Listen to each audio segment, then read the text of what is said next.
Welcome to Unlock Your Wellbeing, the podcast that teaches you the simple keys to health and happiness so that you can grow as a human being into a well-being. And now here's your host, author, certified wellness coach, mother and wife, Alisha Leytem. Hello everyone, welcome back to the show. I am genuinely so excited to share today's interview and conversation with you. Oh my gosh, I interviewed my personal acupuncturist. He is so amazing and wise and inspiring, and I just think that this conversation is going to help a lot of people who listen to this. So I am just so excited to share this with everyone. And before I open up that conversation, I wanted to start this episode off by sharing my own personal story with how I got into acupuncture and how it has genuinely changed my life. I think this is really important because if you know me or if you worked with me, and I'm sure I've even said this on a previous episode, I recommend and encourage acupuncture to everyone, okay? It is such an incredible bodywork tool to help so many people get to the root cause of issues of so many different things. And let me just share with you my story. So I'm going to bring you back to the end of 2019, okay? And this is right at the peak of when I was entering my own burnout. Okay, I was going through burnout. I was pushing myself really, really hard to hit certain career goals for myself in my business. And I was reaching those goals, but I was also doing it at the expense of my own health. And I was kind of like losing myself in the process of everything that I was working so hard, like hustle hard, right, to achieve. It was at that time that Michael, my husband, and I, we had just purchased our first home that we had manifested up in the mountains out in California. Michael had just actually quit his consulting job and started his own company. I'm growing my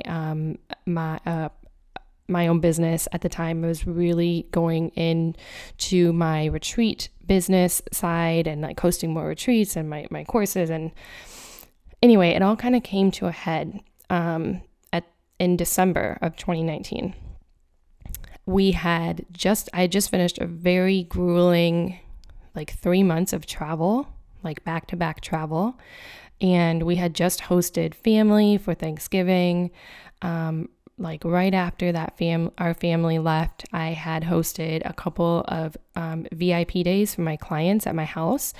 And I remember after my last VIP left, I collapsed in my bed and I could not move. I could not move. And it was pretty scary, actually. It wasn't like, oh, I'm so tired, I just need to lay down. I like collapsed and I couldn't move. I'm like, oh my gosh, I think I have like hit burnout. And there were so many other things that were happening, but in that moment, I just was a little freaked out that I couldn't move. And so I was also extremely stressed, with everything that I had pushed myself through for so long. I mean, that entire year was basically in fight or flight, just nonstop, right? And the next morning, I woke up and I had found under my armpits, I had these lymph nodes that were like the size of golf balls. I had 2 of them under one of my armpits. And then I kind of started to panic, right? I'm like, oh no. Oh no, now we've entered a whole new territory, a whole new arena of like this stress impacting me. And so I talked it over with my husband and I thought, well, what should I do here? If I go to the doctor, they're just going to prescribe me, some medicine to bring the inflammation down. But I would really like to get to the root cause of this in a natural way if possible, and only have to go that route if I have to, right? Which I personally think we should be doing for every aspect of our health, right? And not just straight going to a pill to fix things. So there was a local acupuncturist in the town we were living in a mountain town in California. And I was able to get in like the next day. I didn't know what to expect, but I remember leaving the session a couple hours later, just feeling like I could take a deep breath. And looking back, I could see that I was actually able to finally access my parasympathetic nervous system, right? I was able to be able just to breathe and get into rest and digest. And the next day, I went home after, I remember that acupuncture appointment was the end of the day. And I went home and I just went straight to bed. This is pre-baby, so I was able to do this. I went straight to bed and I slept 14, 15 hours straight. And I woke up the next day and my swollen lymph nodes under my arms were gone, completely gone. And that was all it took. I remember after my appointment, I was sitting there with my acupuncturist in California, and he was just basically what we consider what's going on with you in traditional Chinese medicine is it's basically your spirit is been beaten down. And because apparently that lymph node is connected to my heart, and my soul and my spirit were just beaten down. And I remember I almost cried sitting there because I was like, yep, sounds about right for what I'm going through, and I was just so grateful that he was there, and that acupuncture was even an option for me. And then I even tried it myself, right? So the lymph nodes were gone the next day. I felt a lot better, and I spent the next month basically healing and just resting and pretty much not getting out of bed and just completely recovering from the burnout that I had experienced. And so he encouraged me. I went back every couple of weeks, and as you can see where this is going, now we hit into 2020, right? And in March of 2020, a week or two after the lockdowns officially happened here in the US, I got pregnant. And we had just started trying a month or two before that. And so I deeply, deeply, deeply believe that acupuncture not only helped me to heal and recover from burnout, it also helped me to activate my fertility and to get pregnant in the quick way that I was able to. I really believe that. And so I continued going throughout my pregnancy. I felt very supported. I know that it helped the pregnancy immensely in so many different ways. I went after I had the baby. I had Melrose for postpartum. It helped me then too, right? And at this point, I'm okay, I'm this is just now a part of my what I do, right? To take care of myself. It's just another thing that I am committed to doing for the rest of my life. And so when we decided to move on a whim a year later, back to the Midwest, I was concerned that I wouldn't find a great acupuncturist, an acupuncturist who does traditional Chinese medicine and was really similar to the one out in California. And so I prayed about it. I said, God, please bring me and show me the acupuncturist that, can help me and that I'm looking for, right? Bring me to this person. And I remember I did a search, and I found someone who looked like it was just a traditional, Chinese medicine practitioner. And I booked an appointment, got in, And one of the first things I asked, or that I talked to him and told him about, was my previous acupuncturist in California. And funny enough, he knows him, and they actually studied a little bit together, because my current acupuncturist who I'm interviewing today, he also had lived in Southern California in San Diego area. And so they both knew each other, and I'm like, okay, thank you, universe, for guiding me, right? And here we are today. I have been continuing to go to my current acupuncturist. His name is Justin, which you'll hear here in just a little bit. And I am just beyond grateful for practicing acupuncturist and passionate acupuncturist. And it's just such a needed, underrated practice that I think more and more people need to look into for so many reasons, which I just mentioned 2 of them for my own, right? Fertility and burnout.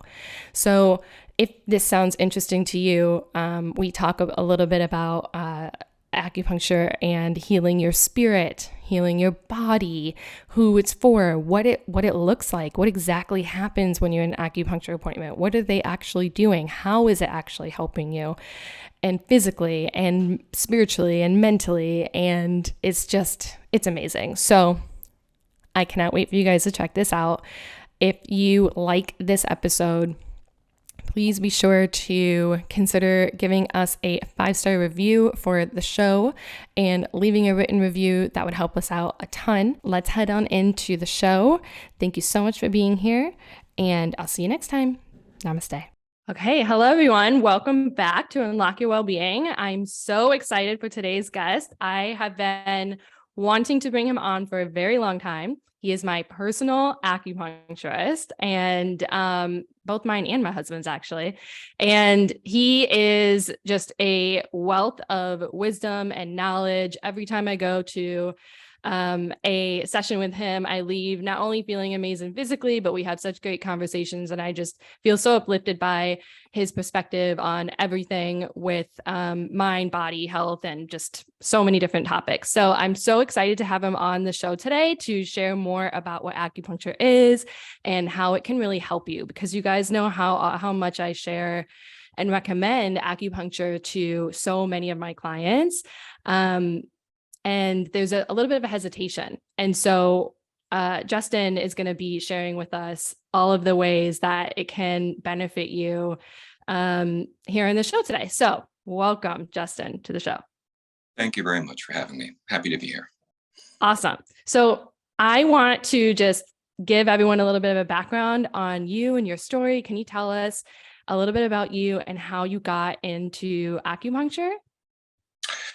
Sure. So there's a short and a long answer to that. And the short answer is I got injured on the work site in my early 20s. And this would have been in the early 2000s. And I went through a process that might sound familiar to a lot of folks of trying to find someone who could not only give me an answer and a pathway to recovery, but also help me in the short term. And after bouncing around to several different modalities, it was mentioned to me that I might try this crazy thing called acupuncture.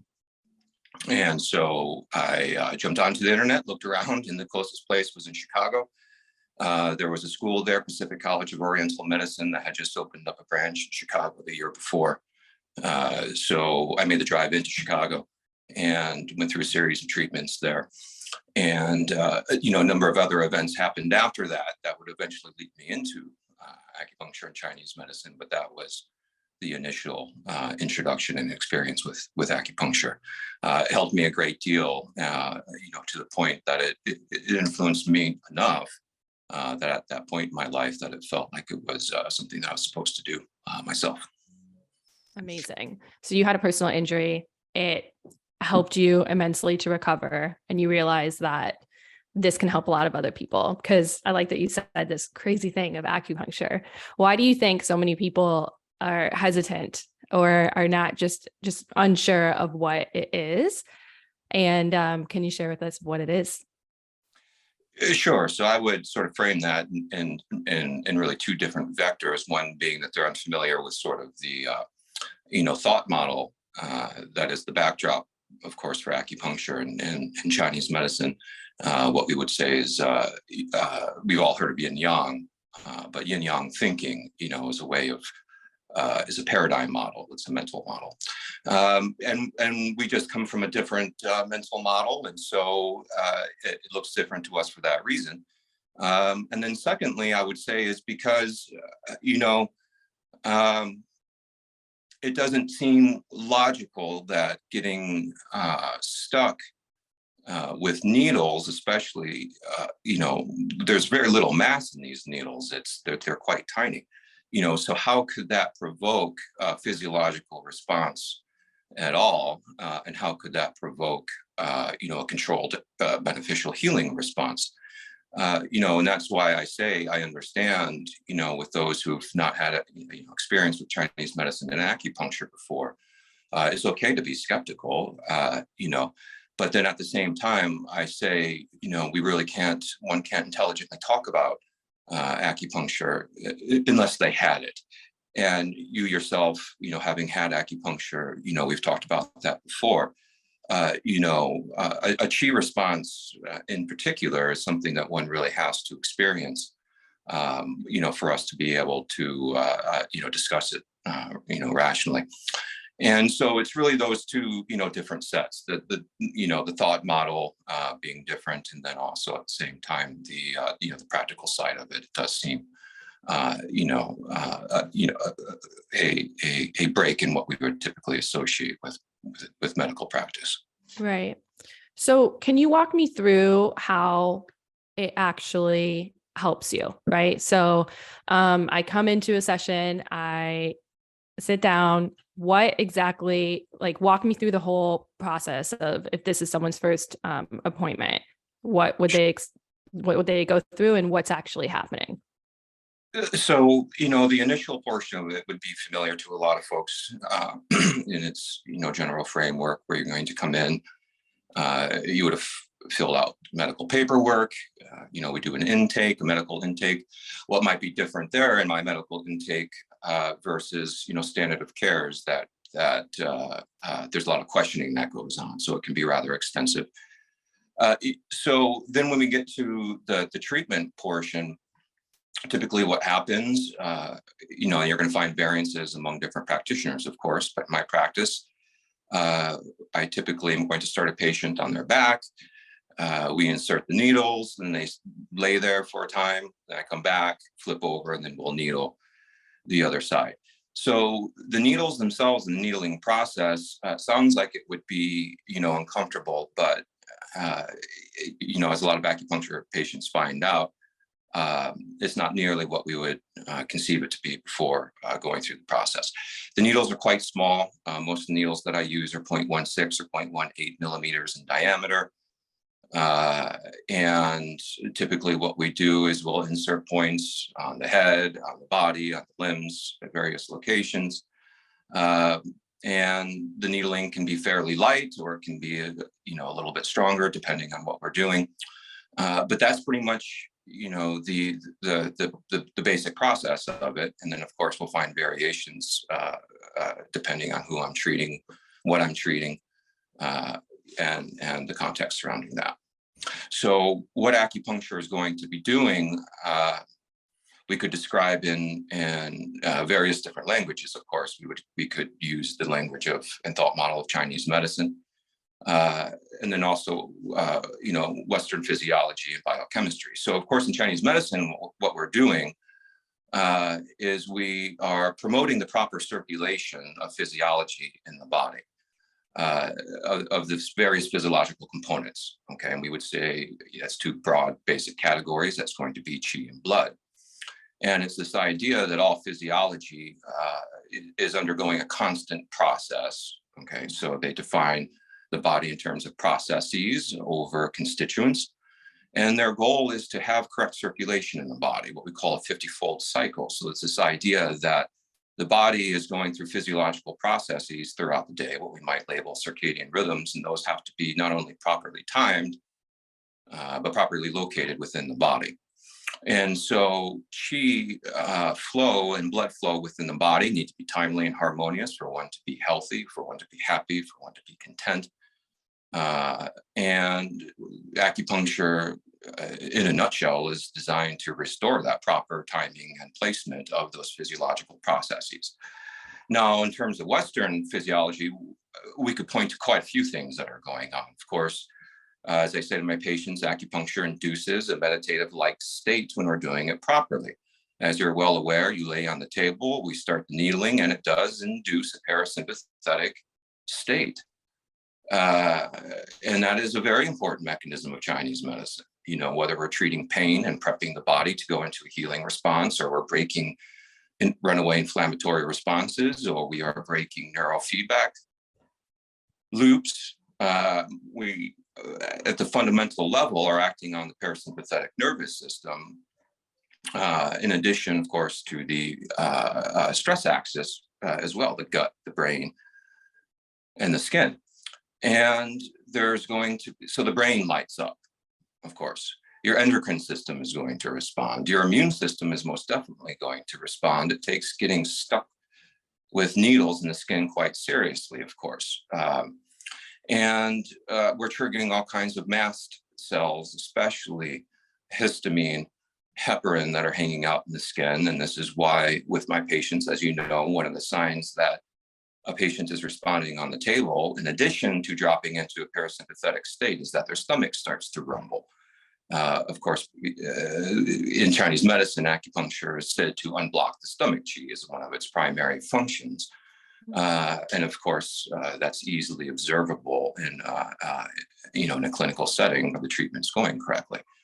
That sort of release is going to open up blood flow in the body, as and peripheral vasodilation, and encourages blood flow. So, in addition to a litany of other processes that we could point to, all of which generally fall again into this idea that we're working on the central peripheral nervous systems, we're working on the immune system, and how those are not only coordinated within the body, of course, but within our own internal circadian rhythms, but making sure that our internal physiology is appropriate to the time of the year and to the seasonal dynamic, which is an important therapeutic focus of Chinese medicine as well. So we would call not only circulation within your own body, of course, but that circulation between you and your environment to make sure that you're in sync. So I'm glad that you're speaking about how it activates the parasympathetic nervous system, because I talk about how important that is to do so, especially in, this modern day and age where we're pretty much always running from fight or flight, right? And people are very stressed. And I find that most people don't ever really activate their parasympathetic, right? They don't really know how to relax on their own. And so that's why a big reason why I recommend going to acupuncture, even if there's nothing quote unquote wrong necessarily, that can really help you to relax and manage your stress, right? So can you tell us more about who would benefit from going to acupuncture? Why might you go? And is there benefit to going if there's quote unquote nothing like necessarily wrong, or just, maintenance and trying to maintain that homeostasis, between yourself and your body? Sure. But I have sort of 3 points here, and one would be who can benefit from acupuncture, and the question or the answer to that is, acupuncture is a primary care medicine, so not to overstate it, but for our primary care complaints, non-emergency care, acupuncture and Chinese medicine, especially Chinese herbal medicine, we have to put those two together. Roughly 80% of conditions in Chinese medicine are treated with Chinese herbal medicine. So if we put these two, acupuncture, Chinese herbal medicine, and we throw in case management, of course, it has population-wide serviceability. Now, within that, what we're trying to do at the same time is differentiate appropriate care, first line interventions. When would we go to acupuncture, Chinese medicine versus going elsewhere? First, what are we good at treating? Traditionally, these are going to be things like unblocking stomach qi, of course. So gastrointestinal complaints, acupuncture, Chinese medicine should be at the top of your list. Sleep disorders, for a lot of the same reasons. Sleep is not a widget in Chinese medicine. Of course, it's a process. It is exactly that timely and harmonious circulation of what we call the 50-fold cycle there, again, that your body is making these 25 orbits of your body, circulatory orbits of the body before noon and afternoon. So gastrointestinal issues, sleep issues, pain issues, all three of those are lack of flow in Chinese medicine, and we are good at addressing. Particularly with pain management, as a lot of my patients will find, there are things with herbs and with acupuncture and cupping that you just simply can't get elsewhere. You can't get a massage, you can't get a chiropractic, you're not going to get a physical therapy that can be highly effective for both acute and chronic pain.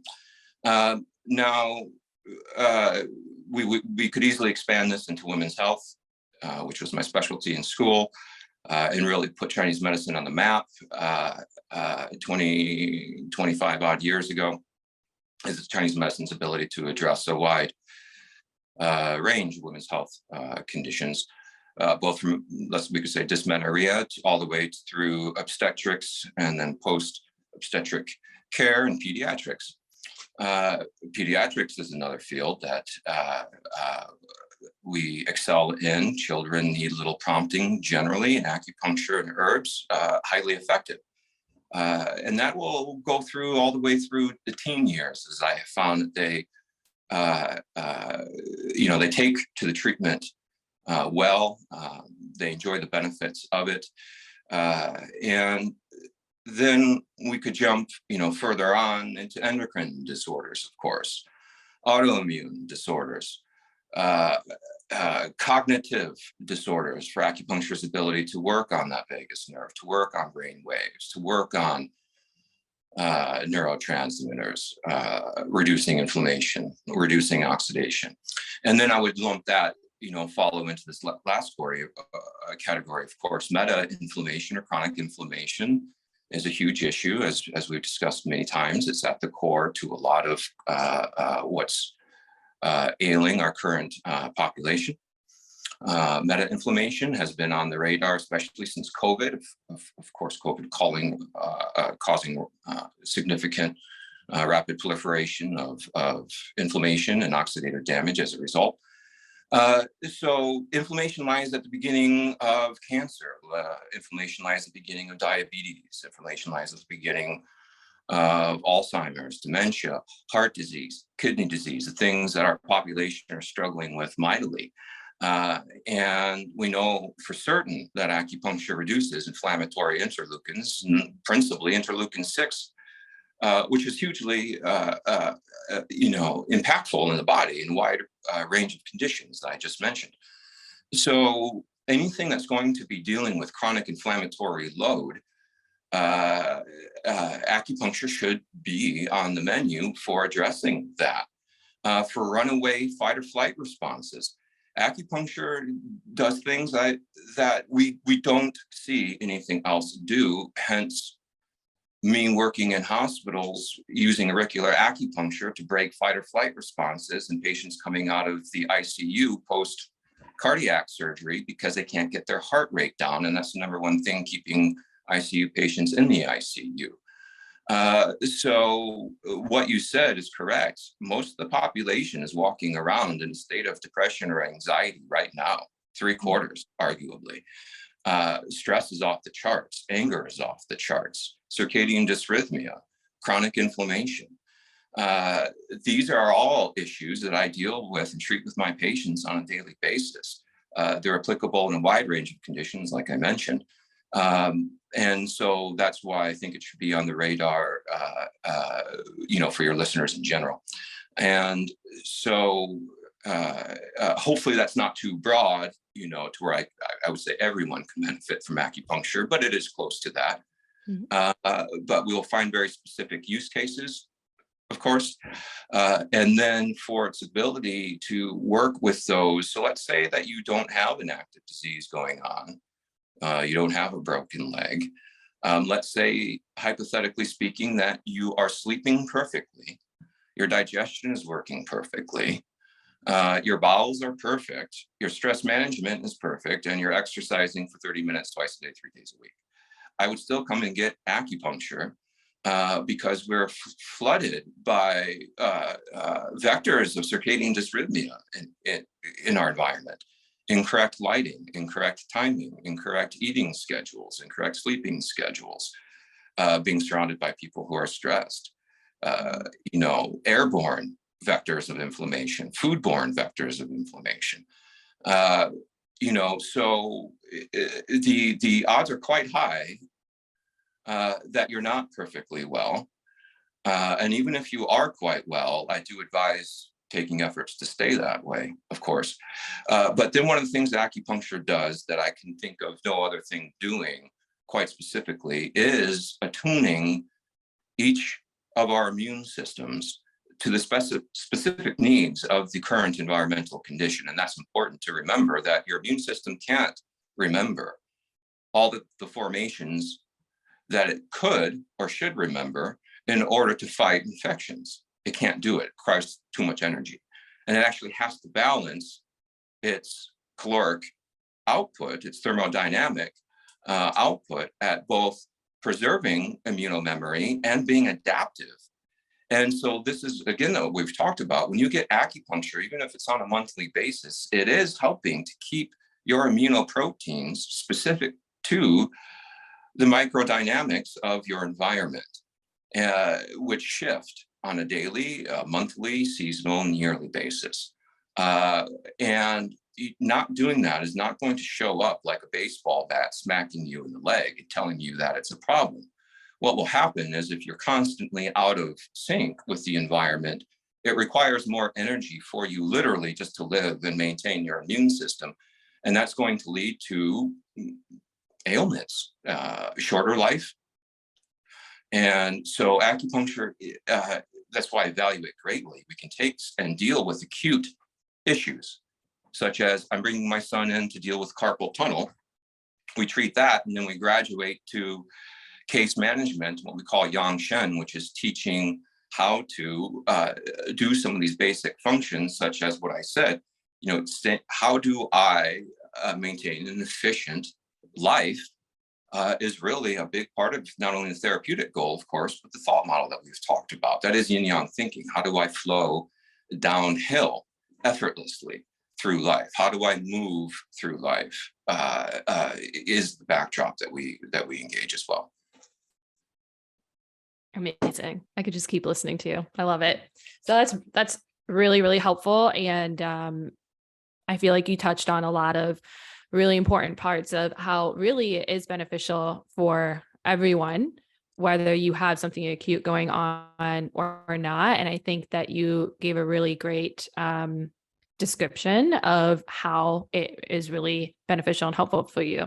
I think what's really interesting that I really haven't heard a lot about, that I think I want to highlight, is how you're talking about acupuncture really helping to live in tune more with our environment. And our environment is so out of tune with nature. Is that correct? That acupuncture helps us to become more in tune with the correct flow of nature.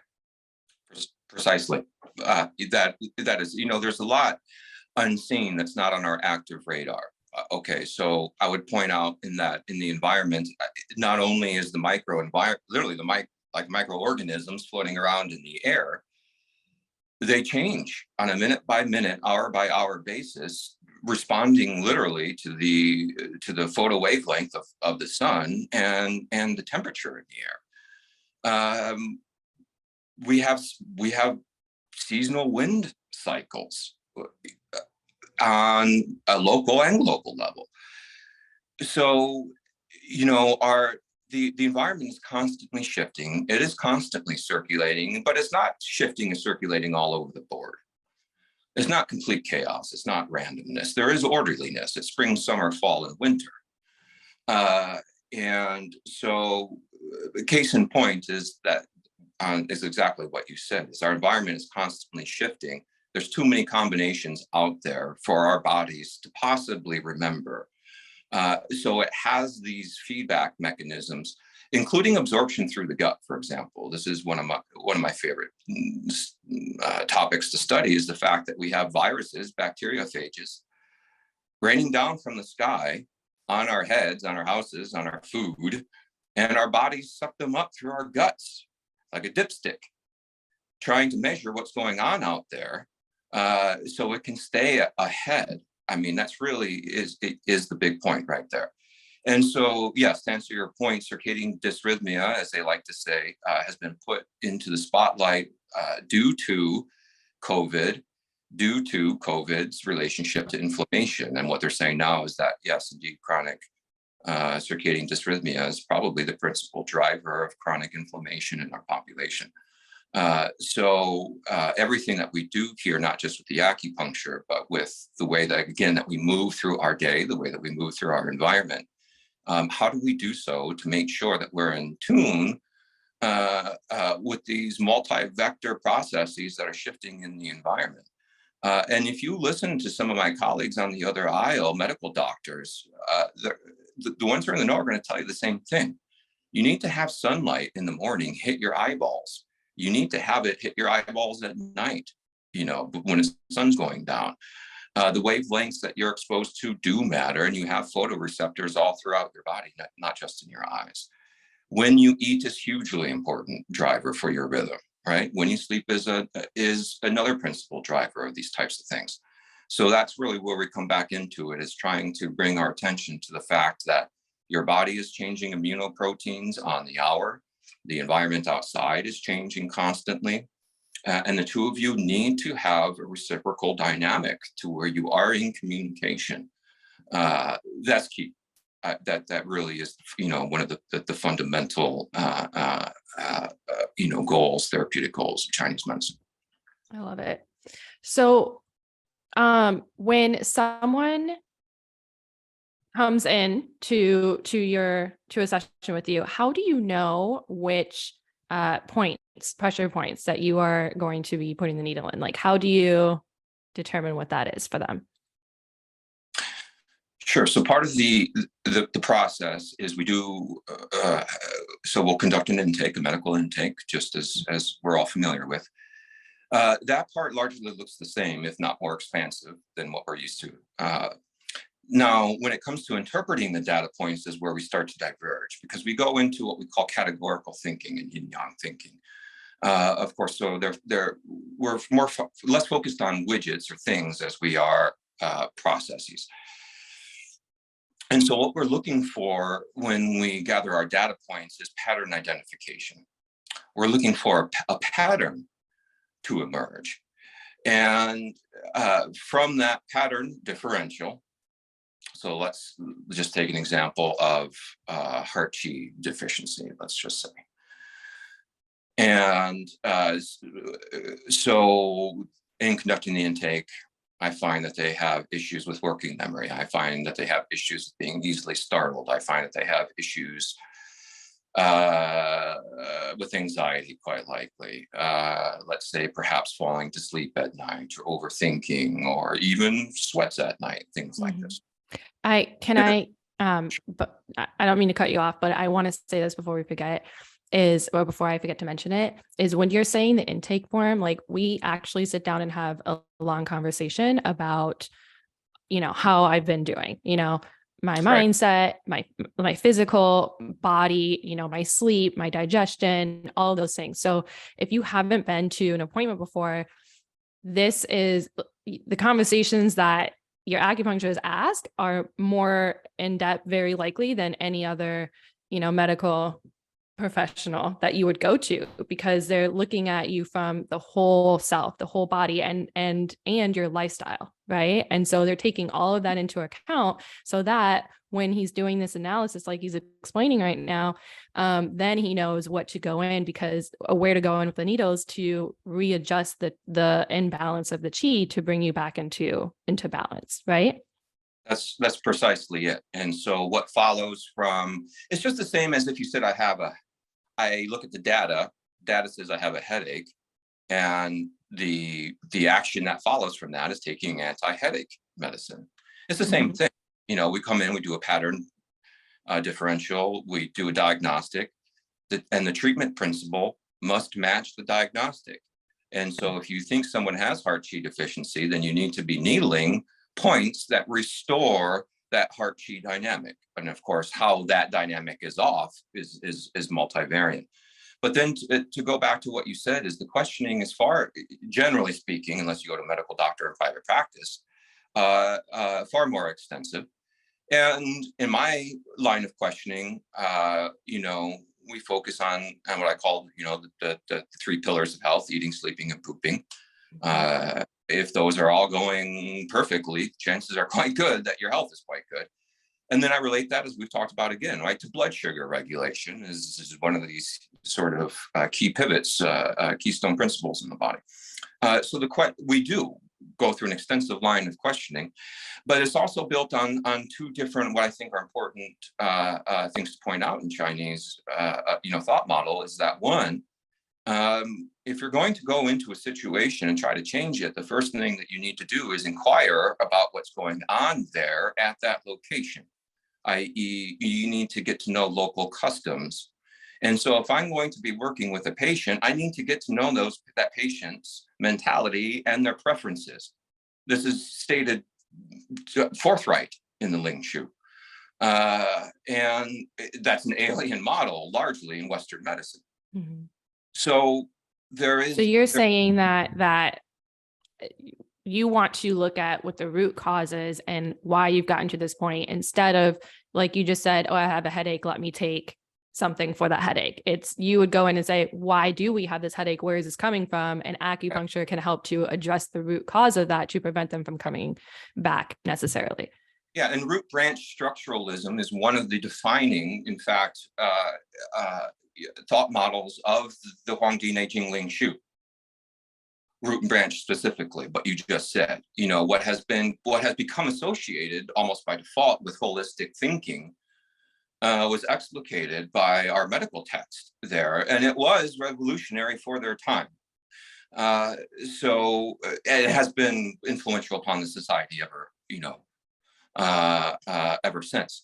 And it comes from this idea, if we think of what holism is in Chinese medicine, Chinese thinking, though, too, is a little bit different than how it's conceived, sort of like in a Greek Western model.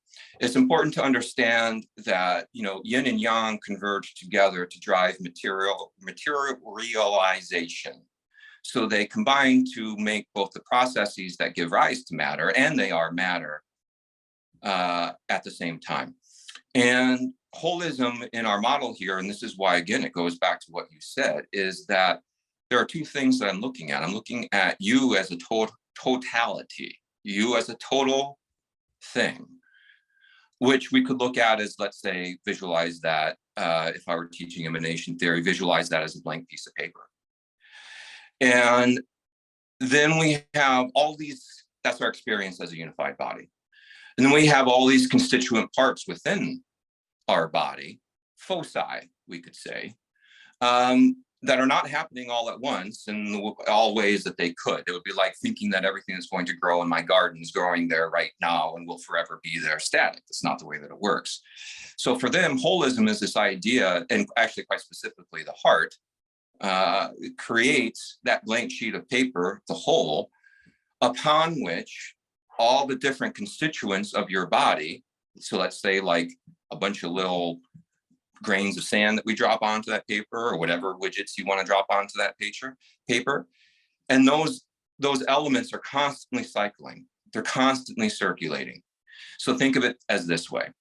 There is a year that we all know But we never actually experience the year. We only experience the cycling of the seasons, spring, summer, fall, and winter, each of which takes their place on center stage at the appropriate time and location, because of course, not everyone on Earth even experiences spring at the same time. So yes, it does actually occur in a proper location as well. So hopefully, this is coming through here, is that you have a universal field and you have particulars of your body. And that's why Chinese medicine is so geared towards circulation, is that the health of the system is understood as the proper cycling of those foci on that universal field. And so the coordination and the arrangement of your physiology is where health, potency, life, wellness, these things that we associate with feeling good, with being healthy, that's where they come from, proper arrangement of those elements within the total.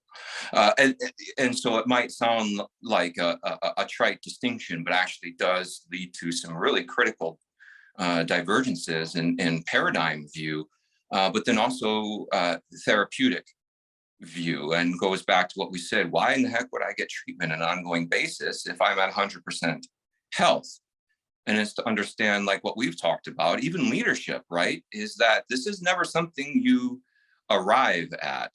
These are only things that we achieve in process, which means that you are an ever ongoing achievement in process. It's never done. You're not imperfect. Perfection is the proper arrangement as is appropriate to the circumstance. And this, again, practicing medicine, this might, hit home to some of your readers, is that this sort of Western, model of imperfection, that I am an imperfect apple, forever striving to be that perfect golden apple in the sky, leads to these ideas that I can fail. I can be a failure. You know what? I am imperfect. Why should I even be happy? Right? Meaningfulness. And this is what's key for me in this whole thing. And I would have everyone take away home, is that this view that what is sacred in our experience are not objects, but they're processes. That is where meaningfulness comes from, a meaningful life. And I would assert that there is no health without meaningfulness, which is why you've heard me say that we're nothing really but walking books with legs. That narrative is key. And so I do enjoy the fact that whether we're talking this on a sort of spiritual level or on the level of physics, metaphysics, or just simple, excuse my language, what I call shit and piss physiology. I'm borrowing that from my teacher, by the way. That whether we're talking just very simple material things, such as a broken leg, or my eternal soul, that the system of Chinese thinking can account for those. Whereas, of course, if you go to your Western doctor and ask him or her to define health, they can't give it. Define happiness, they can't give it. Whereas for Jur, orderly health governance is the way that we say health in Chinese. Of course, that sort of proper arrangement of your widgets, of your qi dynamic, produces a body, which I call like a clean watershed. And it is accurate to think that they portrayed the body literally as a watershed, this combination of earth and water, that when your water is circulating timely, gently, then you have clear water. And clear water is exactly all those things that we would imagine it to be within our body. It is reflective consciousness. It is clarity. It is gentleness. It is movement. Now there comes energy, which of course you say all the time, qi is not energy. Qi is hot vapor.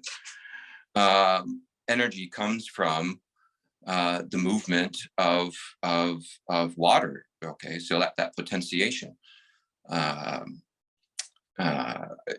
So that's really where I find the great value of Chinese medicine. Making people feel better in the short term, of course, is important.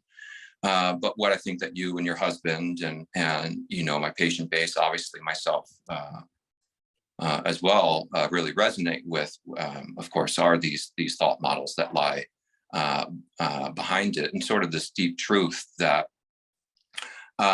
I don't need to look toward an abstract God to understand myself. I just need to look out my window, look at the sky, look at the stars, look at the sun, look at the moon, look at the trees, look at what water does. I don't care what your age or political denomination. I practiced in San Diego. I'm practicing here in a relatively conservative area. There's meaningfulness there that really transcends these lesser distinctions that we can kind of get trapped into. Yeah, that's one thing that I love about acupuncture is how you really bring that component back into it, of the spiritual component, right? Of remembering your wholeness and remembering how we are nature itself. You said that once, and it's just really stuck with me. We're not like nature. We literally are nature. And so that's why, that's one of my keys, and my keys, 6 Keys to Wellbeing, which is my book that you guys, you can grab on Amazon.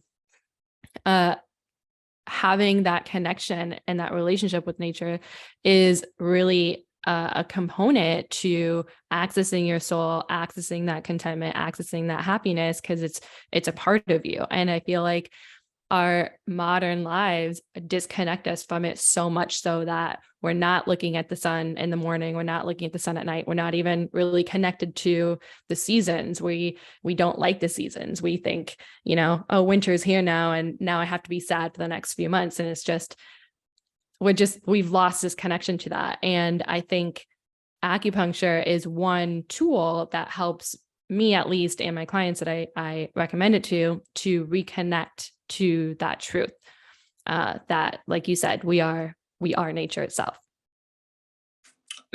Correct. And we are the processes of nature that are eternal. And this is, again, just to echo everything that you said, and sit with this, because it takes this abstract idea, these abstract ideas that a lot of us grew up about spirituality, and makes it concrete, like you said. Metaphors and similes and these types of things, of course, exist within Chinese thought, but we need to distinguish between a metaphor and a matter of cosmology. We aren't metaphorically like water. We are parallel to water, existentially. And they weren't worshiping the sun, they were worshiping the circulation of the sun across the sky, and viewed that as sacred. And I would have to agree.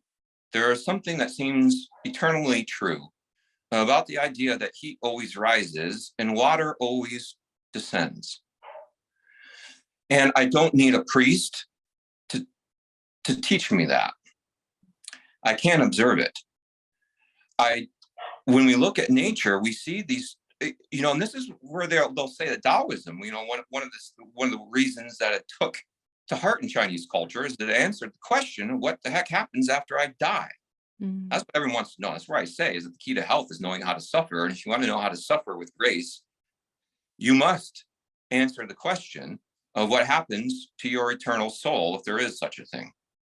And so I point to my patients 2 different things that I took from the early Chinese. None of this. I'm not nearly clever enough to think of any of this on my own. Is that this is what nature does. Spring, summer, fall, winter. Spring, summer, fall, winter. Repeated. Each one is unique, and each one is not unique. Each season has an ephemeral quality to it. Each season has an eternal quality to it. Our soul is the same way. We are eternal and we are ephemeral at the same time, and I am 100% certain of that. And in my life, because I'm my life and I'm going to die someday, I need to answer that question, and I don't care what anyone else thinks about it. If I'm 100% certain and it makes me happy and allows me to lead a meaningful life, then the end. That's the point right there. That everyone has to answer that. But that's what I'm saying, is that I don't need to wonder if it's possible, because I see it every day. And that is why the Taoists have these traditions of waking up and giving gratitude to the sun. They're not worshiping that sun at all. In fact, not even about the sun. It's really about you and what you're reflecting on and the meaningfulness that it conveys. That was even the big focus of Confucian ritualism. It's not about the ritual. It's about what it means to the people partaking it. See, we're back to meaningfulness. And again, because they understood that meaningfulness and processes of nature are one and the same. So that is what I mean, is when this medicine, this thought model and looking toward nature, is that there's something implicitly true about that you and I think a lot of your listeners feel. It's just never been explained to us that way. And then once it is, it goes, yes, that is exactly right. I can observe fire. I can observe water. I can observe wind. I can observe heat and cold, and with just a little bit of education, it unlocks an entirely different way of perceiving the world, is where we do think in terms of systems thinking, systems biology, process thinking, all of which are, top trends in our academic field right now. Systems thinking is huge. And going into these yin-yang thought models, of which I find personally hugely beneficial, but I would actually view them as critical to addressing some real serious, medical and social issues in our country today. You cannot move through life like a ping pong ball or on a billiard table. There is a pattern, there is an orderness to it. And again, we can extrapolate that simply by looking out our window, if we just receive a little bit of information on how to interpret that. Right. I love that. And I think I love that, we keep coming back to the importance of meaningfulness, because I think that's what so many people are searching for outside of themselves. But like you're saying, if we can really just tune back into nature, you'll see that it's really right there. And it's the way that you view your life and the way that you view those things within you, because the things outside of you aren't what gives you the meaningfulness. It's from within that then you bring and forth out into the world. And at the end of the day, all these things that we're talking about are helping you to access that's already there within. What I think is encouraging is that more and more practitioners like yourself are popping up, because I feel like 10 years ago, I hadn't really heard of very many acupuncturists, right? And I think you told me in one of our sessions recently that there's more now, or that it's growing, the field is starting to grow. It is growing, but the number of practicing acupuncturists in the United States, such as what you experience in my practice here, if there's more than 15,000 right now, I would be surprised. And we can't go off of total diplomas, because a lot of people, of course, who have a degree in Chinese medicine don't practice Chinese medicine. Why not? A significant portion can't maintain their practice. Is it they're not getting enough clients, or they just can't financially sustain it? Both. And this is where I get into a broader, a debate on Chinese medical trends.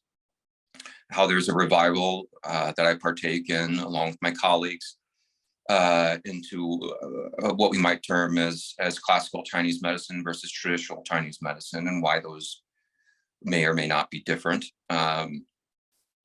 And it matters because some of what you hear me talking about leads to principles of therapeutic intervention that matter. And if you try to take this approach of defining Chinese medicine, from what I call from the outside in, redefining it based on where we are, so using a biomedicalized, we could say, Chinese medicine, such as acupuncture, doesn't do any of those things that we've talked about. It innervates the nerves, for example, right? Can you talk more about that? Are you saying that if someone just practices acupuncture, like on the side, if you're getting an adjustment with the chiropractor and then they say, oh, I can put a few needles in, is that what you're saying?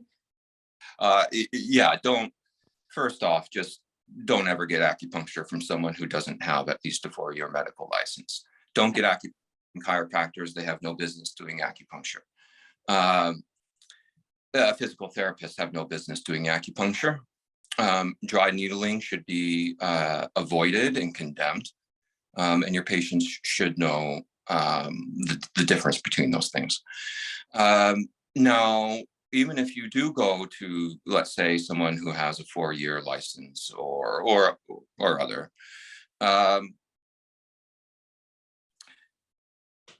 when it comes time, so let's say I do my intake and I interpret, but when it comes time to implement a strategy, I'm still defining it in terms of Western physiology.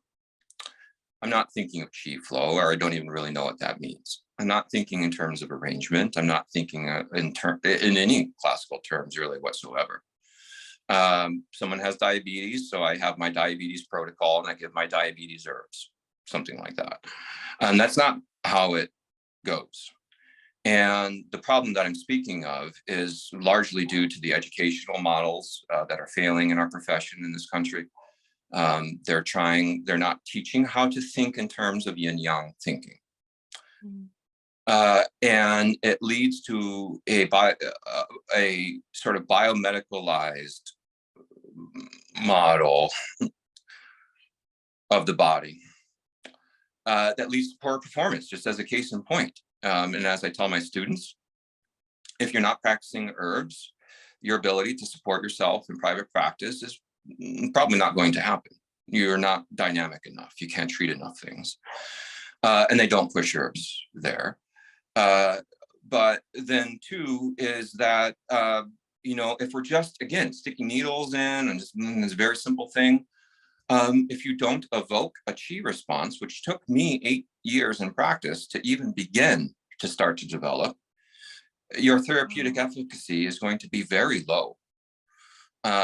So it's not even just diagnosing correctly, or even construing the right treatment principle. If your needle technique isn't sufficient, you can't evoke the qi and your patients aren't going to get the response. And so going back to your question, it comes down to the fact that if your patients get better, they're going to tell people your practice is going to grow. My practice is proof of that. I've never had to market. I don't think you should have to market. Your treatment results should be your marketing department. And if you're doing well, 8 or so out of 10 patients get better, they keep coming back, things go well. And so it has to do with 2 principal things, I would say, which is both the way that medicine is taught and conceived of, which is problematic. And then how that ties into students are graduating from our institutions, having studied with teachers who don't know what a qi response is. And I can't, it's hard to underemphasize how important that is. You must evoke qi responses from your needling as a practitioner. You must know how to do that and how to perceive it. And when you've accomplished what the patient is paying you to do, they don't teach that.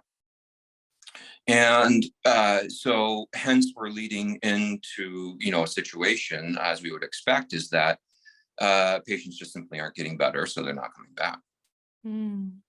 So how, if someone wants to seek out a good acupuncturist that's going to get them the results or the chi response, like you're saying, how can they do that? How can, what should they be looking for?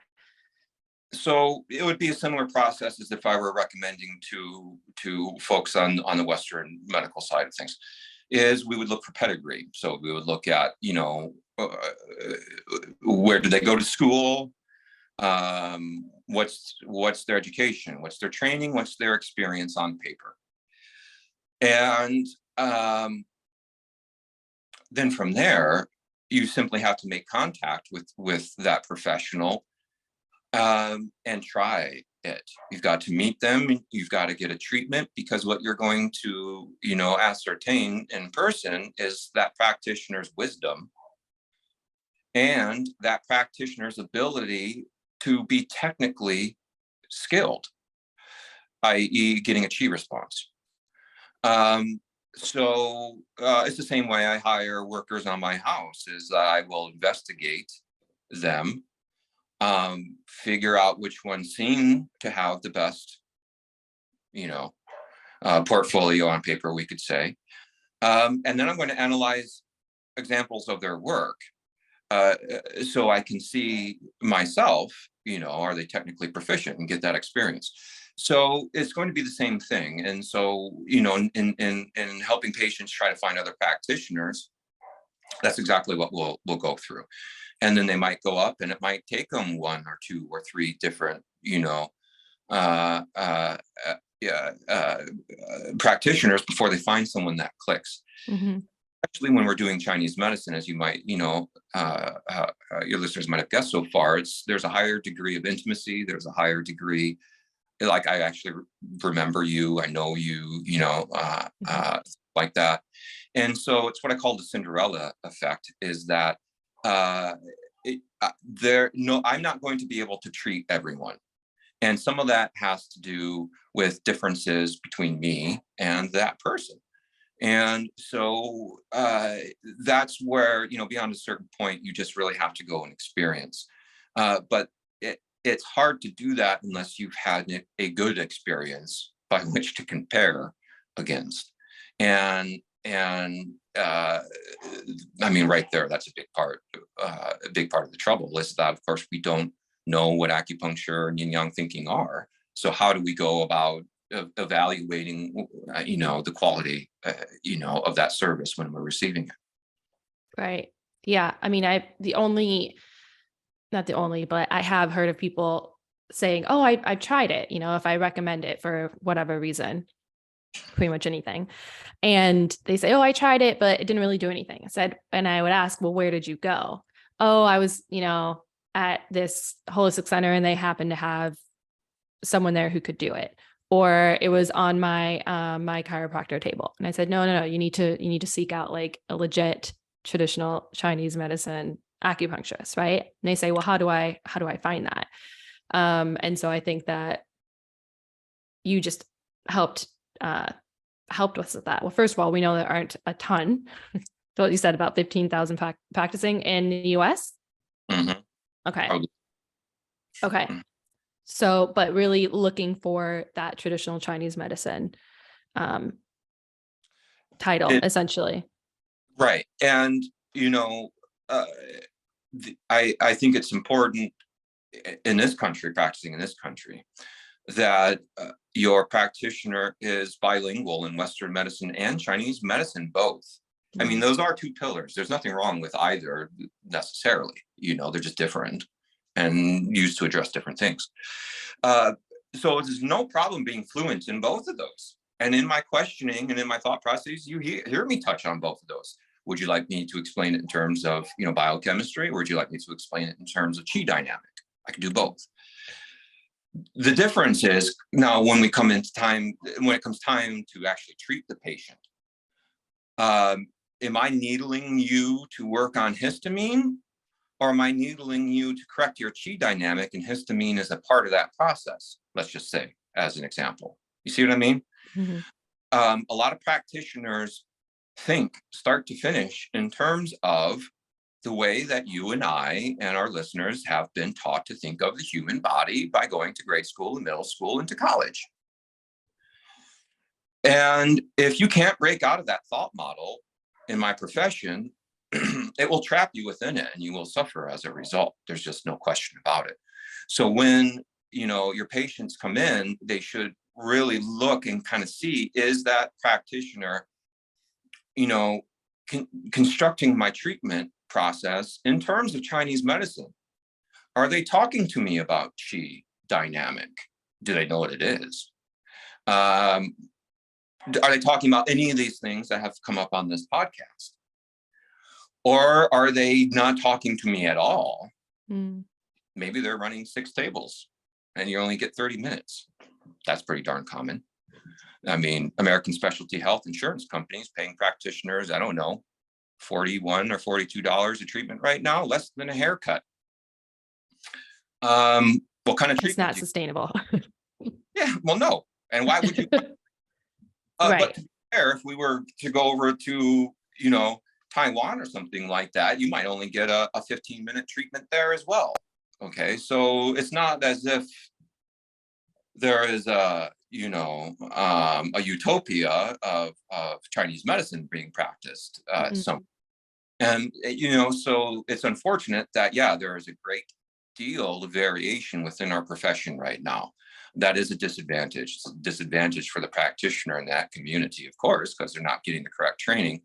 And it's a disadvantage for the population who, that they don't know how to shop around for it. And then they look and see is that, my gosh, there's all these, and so that's where I say, just as nothing against my chiropractor colleagues, but they should not be doing acupuncture.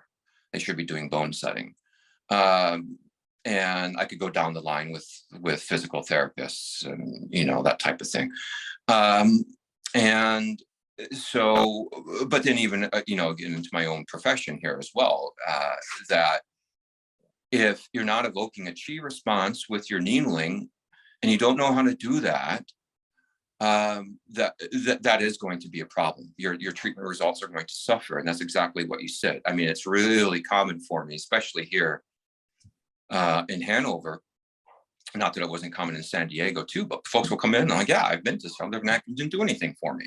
And I'm like, did you feel anything? I mean, and then they experience the qi response like, oh my God, what was, what I mean? Like you should be walking out of there feeling like you just had the greatest meditation massage of your spirit ever. Like I feel like I need to be very careful driving home afterwards, because I just feel so in that state, that meditative state, and it feels amazing. And it does. I mean, and that's where I teach my patients too, is that, if you've never been before, you just have to take my word for it. But trust me when I say that we will observe you responding to treatment. Like I said, as soon as you're on the table, if I'm doing my job right, then you drop into a parasympathetic state, right? Timbre of the tone of the voice changes, the eyes change, the little body movements change. I mean, it's clear as day. And then when I send someone home after a treatment, we're taught in the Ling Shu to look at the eyes. And there's a reason for that. It's because the qi flow meets everywhere in one place in the body, and that's in the eyes. So when someone leaves, I can see it in their face. I can see it in their eyes. I can hear it in their voice. I can see it in their body. A lot of people, literally, they're taller because their body is qi dynamic is properly arranged. And, a cup that is full of incorrectly arranged water functions as if it has none. When we correctly arrange the qi dynamic within your body, you literally become more, you see? And so, a proper treatment is observable during the process and after the process. And as I tell my patients, I don't care what you think about acupuncture. I really don't. This idea that you need to believe in acupuncture for it to work well is an alternative medicine myth. That's wrong. And if I'm doing my job correctly, what you think about the situation doesn't impact it in the slightest. And so because 2 + 2 doesn't require you believing in it to equal 4. Mm. When someone leaves, they know that they had a successful treatment, as you just said. Is it going to be what we might call like a hard point? Like you had 13.7 wellness before the treatment, and now you have 16.8 wellness. You're better now, like our hard data point. Yeah. Versus a soft data point, which is an enhanced sense of well-being. And what we would look at is sort of the after effects of meditation, which are well cataloged at this point. So that's what I would point out to your patients, to your listeners, hopefully future patients of Chinese medicine, as well, is there are things that you can absolutely look at ahead of time. And then there are things that you will look for during the treatment process. And then there are things that you will look for after the treatment process, all of which will indicate that you are moving in the direction that you want to go. Right. Amazing. Yeah. This has been so enlightening and awesome. And I'm just so thrilled and excited for everyone to tune in. And I'm sure people have taken some really amazing nuggets from this. And I'm going to be looking up their acupuncturist that's as close to them. So if you guys live in the Midwest, we'll have all of Justin's information for his practice. And you're writing a book right now as well, right? I am. Yep. Mm-hmm. Tell us about the book and when's it coming out? Sure. So hopefully we'll get it published next year. Mm-hmm. Of course, I did that this last year as well. But as you know, some of these things, are organic. The topic of the book is everything that we've really been talking about today. What is the thought model of the Huangdi Neijing Ling Shu, which is the core medical text in Chinese medicine that was written in early China, somewhere between the 2nd and 1st century BCE. And so that whether it's a new student or it's a consumer of Chinese medicine, that we can pick up and sort of understand, again, a lot of these topics that we've brought up. How does Chinese medicine conceive of the body? For example, it conceives of it as a political state, and it conceives of it as a watershed, mirroring the arrangement of the universe, right? So those are two principal body models. The model of root and branch, structuralism. What does that mean? Exactly. What is qi and what is qi flow? But really, it is a book of philosophy on the Huangdi Neijing to help take a Western mind and open it up to the thought models that are contained therein. Amazing. Congratulations on writing it. I clearly know that it takes some time and effort and energy to do so. And so it's going to be great when it comes out. So we'll also have, can we give them your information for your San Diego? Because you fly to San Diego every couple months and treat patients out there too. Yeah, I'm out there at least once a quarter seeing patients in San Diego as well. So of course, if there's anyone over in Southern California, you're more than welcome to contact me and come in when I'm available. I see a lot of patients remotely from that area as well. So really, I can do telemedicine from almost anywhere in the country. And then here in Hanover, in Northwest Illinois, of course, as well, right? So it can be hard to find acupuncture in general. But of course, if you're within an hour or two, I wouldn't know if I drive much more than 3 hours, perhaps, not to cut myself short. But that's a wide circle to make a day trip, is my point. But I'd be more than happy to see what I could do to take care of you. Absolutely. And then if not, I do have colleagues all across the country, and I would be happy to help point someone in the right direction as well. Oh, awesome. And so when you say you do the tele appointments, is that for herbs? Right. And Okay. so whether it's usually if I am actively intervening, and treating someone via telemedicine, obviously that's going to be with herbs. But I do quite a bit of case management remotely as well, so we can pretty much do everything except for the acupuncture, over the phone. Though I do say it is a disadvantage for me not to be able to physically sit down with someone, observe them, have that, analysis that goes on, especially being able to take the pulse as well. So I do encourage working with someone locally if at all possible. And then if it's not possible, moving to telemedicine after that. Okay. Okay, cool. Awesome. So one last question that I want to ask you before we wrap up here is a question I ask every guest who comes on to the show, which is the name of the show.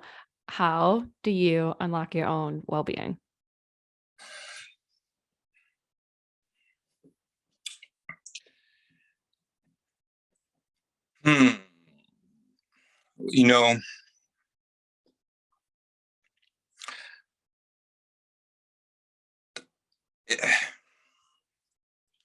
What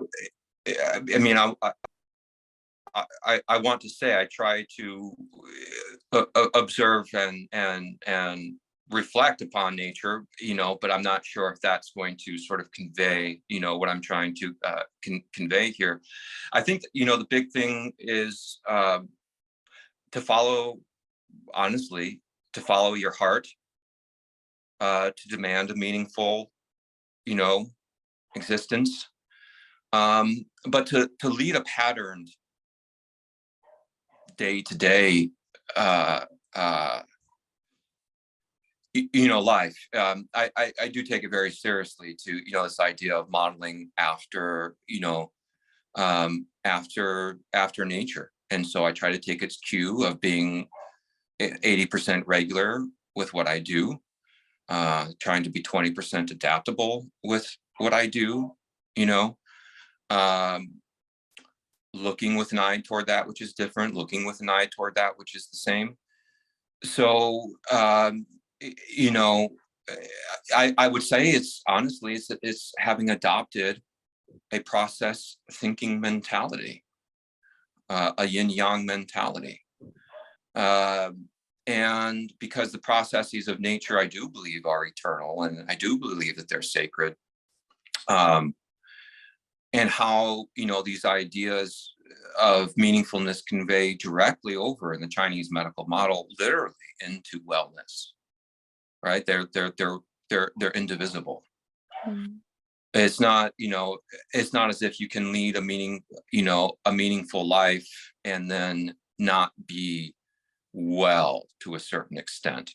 You know what I mean? Like, we're all going to get sick and die, someday. It doesn't mean that we won't have a meaningful existence. So hopefully that's an answer to your question. Really is, looking with an eye toward that which is similar is process thinking, and seeing the differences between people and things is easy. Seeing how things are similar, very, very difficult, And I think that in answering those questions, we find answers that not only unlock our health, but they unlock our heart and our spirit. Beautiful. I love that. Thank you so much for coming on. I'd love to have you back on in the future, because I think there'd be so much to talk about, specifically with women's wellness and women's health and acupuncture, because that is a specialty. And I've learned a lot from you on that. And I think it could help a lot of people. So if you guys have questions for him in the future, please be sure to let me know before we are able to do that at some point, maybe when your book comes out around then. But thank you so much again. Is there anything else you want to let anyone know? If you guys want to reach out to him, I'll have all of that information in the show notes. I'm good. I enjoyed the conversation. Thank you very much for having me on. Thank you, everyone.